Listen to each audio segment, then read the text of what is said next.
अस्सलाम वालेकुम अज़ीज़ तलबा, उम्मीद करता हूँ कि आप सब खैरियत से होंगे। तो अज़ीज़ तलबा, आज हम मैकेनिकल सेकेंड ईयर का subject applied electricity and electronics ELEC 202 और 212 इस सब्जेक्ट में आज हम डिस्कस करेंगे resistances in series and parallel, मुज़ाहमतें सीरीज़ और मुतवाज़ी में, series resistances and parallel resistances in series and parallel, यानी कि मुज़ाहमतों को जब सीरीज़ में जोड़ा जाता है तो हमें क्या क्या चीज़ें हासिल होती हैं, और अगर हम मुज़ाहमतों को मुतवाज़ी में जोड़ेंगे तो क्या नतीजा निकलता है। तो ये हमारा आज का टॉपिक है, resistances in series and parallel. Series में या सिलसिलावार लगी हुई मुज़ाहमतें और पैरेलल यानी मुतवाज़ी में लगी हुई मुज़ाहमतें। तो अज़ीज़ तलबा, इस टॉपिक को डिस्कस करने का मकसद ये है कि हमें ये आइडिया हो जाए कि मुज़ाहमतें, अगर एक से ज़्यादा मुज़ाहमतें सीरीज़ में या मुतवाज़ी में जोड़ी जाएँ, वो किन मकसद के लिए जोड़ी जाती हैं और उसका नतीजा हमें आउटपुट पे क्या मिलता है। रेजिस्टेंसेस को सीरीज़ में जोड़ने से और मुतवाज़ी में जोड़ने से हमें क्या क्या बेनिफिट हासिल होते हैं, करंट और वोल्टेज की वैल्यू पे क्या फ़र्क पड़ता है। तो आज इस टॉपिक को हम डिस्कस करते हैं। तो अज़ीज़ तलबा, सीरीज़ रेजिस्टेंसेस यानी कि मुज़ाहमतें सीरीज़ में कैसे जोड़ते हैं, सिलसिलावार कैसे मुज़ाहमतें जोड़ते हैं। तो अज़ीज़ तलबा, आपने जितनी भी मुज़ाहमतें सिलसिलावार जोड़नी है उसका तरीक़ाकार ये होता है कि एक मुज़ाहमत के बाद दूसरी, दूसरी के बाद तीसरी, तीसरी के बाद चौथी। आपने जितनी भी मुज़ाहमतें सीरीज़ में जोड़नी है उसका तरीक़ाकार यही है कि एक के बाद दूसरी मुज़ाहमत, दूसरी के बाद तीसरी, या यूँ कह लें कि पहली मुज़ाहमत का दूसरा सिरा या आखिरी सिरा अगली मुज़ाहमत के पहले सिरे के साथ जोड़ देते हैं। इस मुज़ाहमत का दूसरा सिरा इस मुज़ाहमत के पहले सिरे के साथ जोड़ देते हैं, जबकि इस मुज़ाहमत का आखिरी सिरा अगली मुज़ाहमत के सिरे के साथ जोड़ देते हैं। तो ये एक सिलसिलावार सर्किट बन जाता है, यानी कि मुज़ाहमतें एक सीरीज़ में, एक सिलसिलावार, एक लड़ी में लगी होती हैं। तो मुज़ाहमतों को इस तरह अगर जोड़ा जाए जिस तरह ये आपको नज़र आ रहा है, एक के बाद दूसरी, दूसरी के बाद तीसरी, तो इसको हम कहते हैं मुज़ाहमतों को सीरीज़ में जोड़ना। और अगर आपने मुज़ाहमतों को सीरीज़ में जोड़कर सप्लाई फ्राहम करनी है तो पहली मुज़ाहमत का जो पहला सिरा है और आखिरी मुज़ाहमत का जो दूसरा सिरा है, इन दोनों पॉइंट्स पर आप सप्लाई फ्राहम कर देते हैं। तो ये आपके पास सिलसिलावार सर्किट बन जाता है। सिलसिलावार सर्किट में मुज़ाहमतें आपस में एक लड़ी की सूरत में एक के बाद दूसरी, दूसरी के बाद तीसरी सिलसिलावार लगी होती हैं, और अगर इनको आपने सप्लाई फ्राहम कर देंगे तो ये सिलसिलावार सर्किट बन जाएगा। अब बात ये आती है कि अगर मुज़ाहमतों को सिलसिलावार जोड़ा जाए तो करंट और वोल्टेज की वैल्यू पे क्या असर पड़ता है। सबसे पहले हम डिस्कस करते हैं कि हमारे पास एक सर्किट है, फ़र्ज़ करें उसमें तीन मुज़ाहमतें या तीन रेजिस्टेंसेस जो हैं वो सीरीज़ में जुड़ी हुई हैं, सिलसिलावार लगी हुई हैं। सिलसिलावार जुड़ी हुई मुज़ाहमतों की कुल मुज़ाहमत, यानी कि इस सर्किट की कुल मुज़ाहमत मालूम करने के लिए जो तरीक़ाकार है वो ये है कि जितनी भी मुज़ाहमतें सीरीज़ में जुड़ी हुई हैं उन तमाम मुज़ाहमतों को जमा कर देते हैं, तो आपके पास इस सर्किट की कुल मुज़ाहमत आ जाती है। अगर एक से ज़्यादा मुज़ाहमतें सीरीज़ में जुड़ी हों और आपने उस सर्किट की कुल मुज़ाहमत मालूम करनी है तो आपको जितनी भी मुज़ाहमतें सीरीज़ में लगी हुई हैं तमाम मुज़ाहमतों को जमा करना पड़ेगा, तो आपके पास कुल मुज़ाहमत आएगी। मिसाल के तौर पर यहाँ पर तीन मुज़ाहमतें सीरीज़ में लगी हैं, तीनों की वैल्यूज़ को जमा करेंगे तो आपके पास कुल मुज़ाहमत आएगी। तो इसका मतलब ये हुआ कि अगर आप सिलसिलावार जुड़ी हुई मुज़ाहमतों में इजाफा करते जाएंगे तो कुल मुज़ाहमत भी बढ़ती जाएगी। सिलसिलावार जुड़ी हुई मुज़ाहमतों में इजाफा करने से कुल मुज़ाहमत में भी इजाफा हो जाता है, क्योंकि कुल मुज़ाहमत जो है तमाम मुज़ाहमतों के इनफरादी मजमुआ के बराबर होती है। तो सीरीज़ में जुड़ी हुई मुज़ाहमतों की अगर टोटल वैल्यूज़ को जमा किया जाए, तमाम मुज़ाहमतों की वैल्यूज़ को जमा किया जाए तो सर्किट की कुल मुज़ाहमत हासिल हो जाती है। आप सिंपल इसको यूँ भी कह सकते हैं कि सिलसिलावार सर्किट की कुल मुज़ाहमत मालूम करने के लिए सर्किट में लगी तमाम मुज़ाहमतों को जमा किया जाता है, तो हमारे पास कुल मुज़ाहमत आती है। दूसरे नंबर पर अज़ीज़ तलबा देखें कि हमारे पास मुज़ाहमत सीरीज़ में जुड़ी है और उसमें करंट के चलने का एक ही रास्ता है, कोई अल्टरनेटिव, कोई मुतबादल रास्ता नहीं है करंट के चलने का। करंट ने यहाँ से अपना आगाज़ करना है और ये एक ही रास्ता उसको मिलेगा, तमाम मज़ाहमतों में से चलकर यहाँ पर अपना सर्किट कंप्लीट करेगा। तो सिलसिलावार जुड़ी हुई मज़ाहमतों का जो सर्किट होता है उसमें करंट को चलने के लिए सिर्फ एक ही रास्ता होता है, एक ही लूप उससे मुयस्सर आता है चक्कर मुकम्मल करने के लिए। तो इसका मतलब ही हुआ कि चूंकि करंट का रास्ता ही एक है तो तमाम मज़ाहमतों में चलने वाला करंट भी एक जैसा ही होगा, क्योंकि रास्ता ही एक है। इस मुज़ाहमत में से जितना करंट चलेगा इस मुज़ाहमत में से भी उतना ही करंट चलेगा, इस मुज़ाहमत में भी उतना ही करंट चलेगा। चूंकि सीरीज में जुड़ी हुई मुज़ाहमतों का जो सर्किट होता है उसमें करंट का रास्ता एक ही होता है, सिर्फ एक रास्ता होता है। तो इसका ये होता है, इसका मतलब ये होता है कि इस सर्किट में करंट के चलने का रास्ता भी एक ही होता है। इस सर्किट में करंट के चलने का एक ही रास्ता होता है, करंट के चलने का कोई मुतबादल या अल्टरनेटिव रास्ता नहीं होता। तो इसका मतलब ये है कि सिलसिला वाले भी मज़ाहमतों, तमाम मज़ाहमतों में करंट की वैल्यू एक जैसी होगी, यानी कि सर्किट की कुल करंट हर रेजिस्टेंस में चलने वाली करंट के बराबर होगी। सर्किट की टोटल करंट हर मुज़ाहमत में चलने वाली करंट के बराबर होगी। रीज़न क्या है कि करंट के चलने का रास्ता ही एक है। ये दूसरा पॉइंट था सीरीज सर्किट के हवाले से। मुतवाज़ी तीसरे पॉइंट की बात करें तो वो बात आती है वोल्टेजेस के हवाले से। चूंकि मुज़ाहमतें सीरीज में लगी हुई हैं और आपने यहाँ पर इसको कुल वोल्टेज जो सप्लाई के वोल्टेज वो फ्राहम किए हैं, तो सिलसिलावार सर्किट की खासियत ये है कि सिलसिलावार सर्किट में जितनी भी मुज़ाहमतें लगी होती हैं सप्लाई वोल्टेज उन मुज़ाहमतों में तकसीम हो जाते हैं।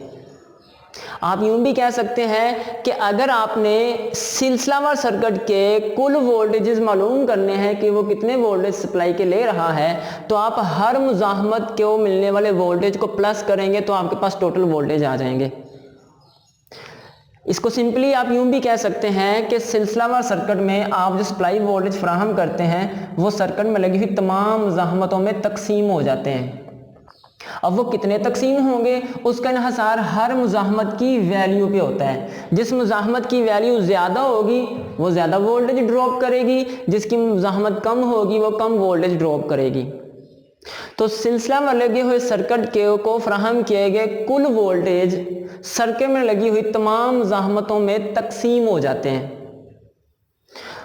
किस मुज़ाहमत में कितने वोल्टेज मिलेंगे उसका इन्हसार मुज़ाहमत की अपनी वैल्यू पे होता है। जिस रेजिस्टेंस की वैल्यू ज़्यादा होगी उसको ज़्यादा वोल्टेज मिलेंगे, जिस रेजिस्टेंस की वैल्यू कम होगी उसको कम वोल्टेज मिलेंगे। तो सिलसिलावार सर्किट में कुल वोल्टेज मालूम करने के लिए तमाम मुज़ाहमतों के वोल्टेज को जमा करना पड़ता है। या आप यूँ कह लें कि सर्किट को मिलने वाले कुल वोल्टेज तमाम मुज़ाहमतों में तकसीम हो जाते हैं। चौथे पॉइंट की तरफ आते हैं कि सर्किट की टोटल पावर कैसे फाइंड करते हैं। सर्किट की टोटल पावर मालूम करने के लिए हर रेजिस्टेंस की जो इनफरादी पावर होती है उन तमाम रेजिस्टेंसेस की पावर को जमा करने से हमारे पास सर्किट की टोटल पावर आती है। दोबारा सुने, सिलसिलावार सर्किट में लगी हुई तमाम मुज़ाहमतों की पावर को जमा करें, यानी कि ये एक रेजिस्टेंस है, ये दूसरी है, तीसरी है, इसकी कितनी पावर है, इसकी कितनी पावर है, इसकी कितनी पावर है, यानी कि ये कितनी पावर खर्च कर रही है, ये कितनी पावर खर्च कर रही है और ये कितनी पावर खर्च कर रही है। तीनों की पावर्स को जमा करेंगे तो सर्किट की कुल पावर आएगी। तो ये 4 पॉइंट्स को मद्देनजर रखा जाता है सिलसिलावार सर्किट में। पहले नंबर पर सर्किट की कुल मुज़ाहमत मालूम करने के लिए तमाम मुज़ाहमतों को जमा किया जाता है, तमाम मुज़ाहमतों की वैल्यूज़ को जमा किया जाता है। दूसरे नंबर पर सर्किट में चलने वाले करंट का रास्ता चूँकि एक ही होता है इसलिए तमाम मुज़ाहमतों में चलने वाली करंट भी एक ही होती है। तो तमाम सर्किट्स में तमाम रेजिस्टेंसेस में करंट सेम होगी, एक जैसी होगी। वोल्टेज की बात करें तो सर्किट को फ्राहम किए गए वोल्टेज सर्किट में लगी हुई मुज़ाहमतों में तकसीम हो जाते हैं। तो सर्किट में लगी हुई तमाम मुज़ाहमतों के वोल्टेज को जमा करें तो सर्किट के कुल वोल्टेज आते हैं।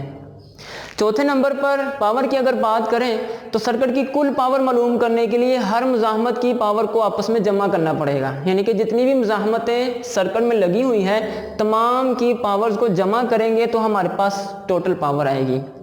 इसके बाद अजीज़ तलबा अगर इसमें आखिरी पॉइंट ये है इस सर्किट के हवाले से कि इस सर्किट में अगर कोई एक रेजिस्टेंस ख़राब हो जाती है, फ्यूज़ हो जाती है या निकाल दी जाती है तो बाकी रेजिस्टेंसेस भी या बाकी आलात भी काम करना बंद कर देते हैं। मिसाल के तौर पर आपको समझाने के लिए देखें, फ़र्ज़ करें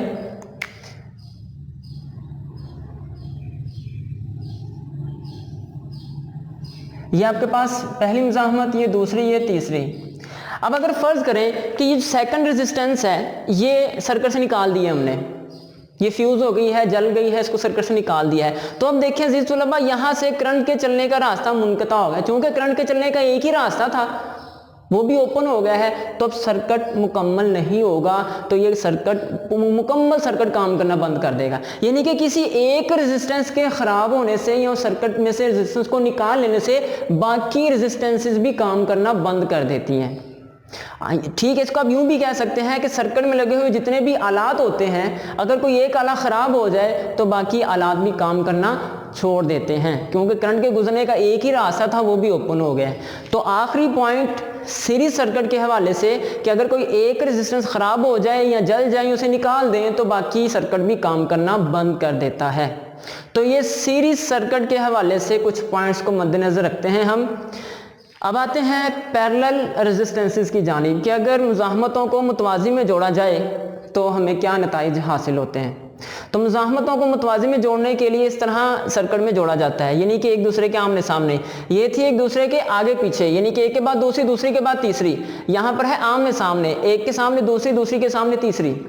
या यूँ कह लें कि जितनी भी मुज़ाहमतें आपने मुतवाज़ी में जोड़नी है, उन तमाम मुज़ाहमतों का एक एक सिरा आपस में इकट्ठा कर लें और दूसरा दूसरा सिरा आपस में इकट्ठा कर लें।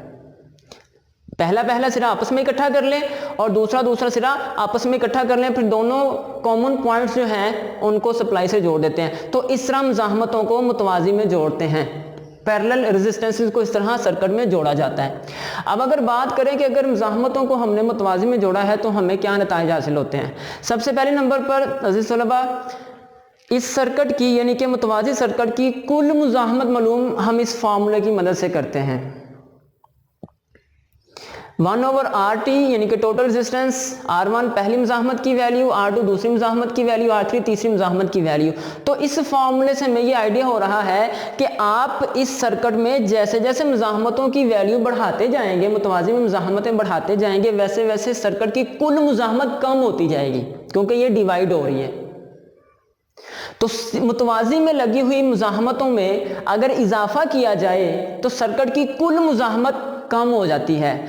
आप इसको यूं भी कह सकते हैं कि मुतवाज़ी सर्किट की जो कुल मुज़ाहमत होती है, मुतवाज़ी सर्किट की जो टोटल रेजिस्टेंस होती है, वो सर्किट में लगी हुई सबसे कम वैल्यू वाली रेजिस्टेंस से भी कम होती है। मिसाल के तौर पर मैं मिसाल दूं आपको, अगर फ़र्ज़ करें R1 की वैल्यू है 10 ओहम, R2 की वैल्यू है 8 ओहम और R3 की वैल्यू है 5 ओहम। तो अज़ीज़ तुलबा, इस सर्किट की कुल मुज़ाहमत 5 ओहम से भी कम होगी।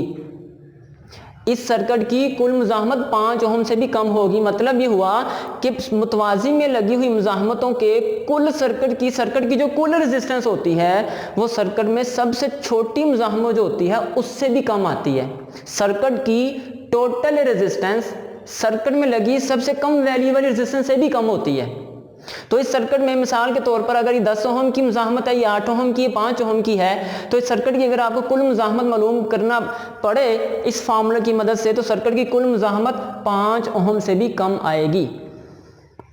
अगर आप रेजिस्टेंस का मज़ीद इजाफा करते जाएंगे तो कुल मुज़ाहमत में मज़ीद कमी आती जाएगी। तो अज़ीज़ तलबा, यह है पैरेलल सर्किट कि मुज़ाहमतों को पैरेलल इस तरह जोड़ा जाता है, कुल मुज़ाहमत मालूम की जाती है इस फार्मूले से। दूसरे पॉइंट की तरफ आए तो अज़ीज़ तलबा देखें, इस सर्किट में करंट के गुजरने के एक से ज़्यादा रास्ते हैं। करंट को चक्कर मुकम्मल करने के लिए ये भी रास्ता मिल रहा है, ये रास्ता भी अवेलेबल है और ये रास्ता भी अवेलेबल है। यानी कि जितनी मुज़ाहमतें लगी हुई हैं, करंट के रास्ते भी उतने ही हैं।